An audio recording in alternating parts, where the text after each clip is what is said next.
بعض تاریخی روایات کے مطابق آج کی شب یعنی شب ذی الحجہ 26 ذی الحجہ کی شب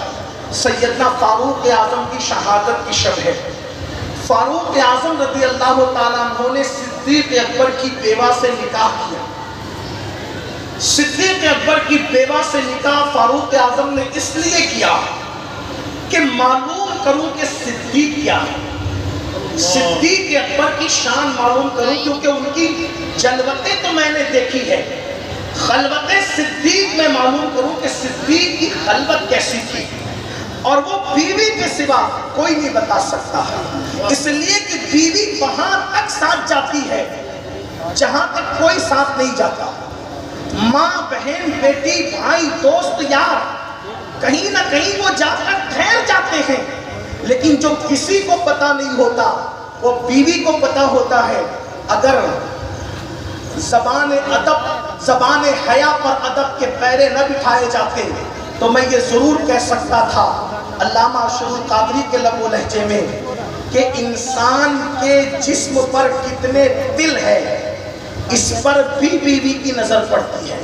لیکن کہیں سماعتیں کہیں بے وضو نہ ہو جائے، اس لیے میں اس سے صرف نظر کرتے ہوئے آگے بڑھتا ہوں۔ توجہ فرمائیں کہ بیوی وہاں تک جاتی جہاں کوئی نہیں جاتا، اور فاروق اعظم جیسا مفکر، مدبر، دانشور، عظیم دانشور، جس کی زبان وحی کے موافق خدا نے کر دی تھی، جس کے مشورے کی تائید میں قرآن میں کم و بیش 22 آیتیں نازل ہوئی، وہ فاروق اعظم نے سیدنا صدیق اکبر کی بیوہ سے اس لیے نکاح کیا کہ معلوم تو کروں کہ صدیق کی خلوتیں کیا ہے، اور جب ان کی بیوہ فاروق اعظم کی بیوی بن گئی تو پہلی رات میں صدیق اکبر کے بارے میں فاروق اعظم نے پوچھا کہ یہ بتاؤ ان کی جلوتیں تو جانتا ہوں، ابو بکر کی راتیں کیسی تھی، خلوتیں کیسی تھی، تو اب بیوی کا بیان سن لو۔ کوئی کسی کے پاس جا کر کتنا بھی محترم ہو جائے، لیکن بیوی جو بیان کرتی ہے اس میں بہت صداقت ہوتی ہے، اور پھر یہ بھی یاد رکھنا اللہ اکبر، بیویاں جس کے نکاح سے نکل جاتی ہے پھر اس کے بارے میں بہت زیادہ وہ اللہ اکبر حقائق کی باتیں نہیں کر پاتی، اس لیے کہ اس کو کسی اور کی بھی خوشی منظور ہوتی ہے، مگر وہ سچی خواتین تھی۔ اللہ اکبر، جب فاروق اعظم نے پوچھا کہ ان کی راتیں کیسی تھی تو ان کی بیوہ نے کہا رسول اللہ کے پردہ فرمانے کے بعد جب خلافت کی ذمہ داریاں پوری کر کے ابو بکر گھر آتے تو پوری رات مصلے پر گزارتے، آہو بکا کرتے ہوئے،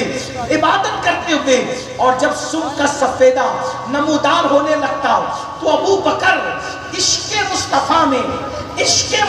میں عبادت کے بعد ایک ایسی آہ بھرتے، ایک ایسی آہ، اس آہ کا حال یہ ہوتا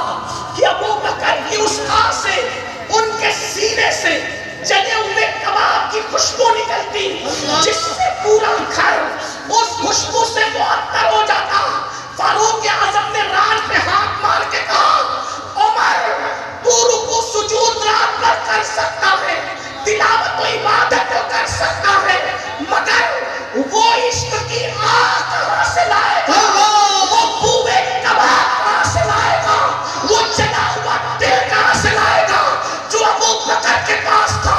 کاش عمر کی ماں نے اس کو مرد کی حیثیت سے نہ پیدا کیا ہوتا، میں ابو بکر صدیق کے سینے کا ایک بال بن جاتا۔ اس مضمون کو ہمارے مرشدوں میں مرشد جن کے شہزادے یہاں موجود ہیں، میر عبد الواحد بلگرامی رحمت اللہ علیہ نے سب سنابل شریف میں لکھا کہ اللہ کے رسول فرماتے ہیں ابو بکر کو جو مرتبہ ملا ہے وہ نفلی عبادتوں سے نہیں بلکہ اس کے دل کی وجہ سے اس کو یہ مرتبہ عطا کیا گیا ہے۔ اور ابو بکر کا دل کیا تھا؟ اللہ اکبر، وہ دل کی تمنا وقت کا مجدد یوں کرتا ہے، اللہ اکبر، بڑے مزے میں کہتا ہے اللہ اکبر کہ مورا تن من تھن سب پھونک دیا، یہ جان بھی پیارے چلا جانا، اور اس پر بھی تسلی نہیں ہوتی تو پھر یہ بات کہتا ہے اے دل یہ سلگنا کیا، چلنا ہے تو چل بھی اٹھ، دم گھٹنے لگا ظالم، کیا دھونی رمائی ہے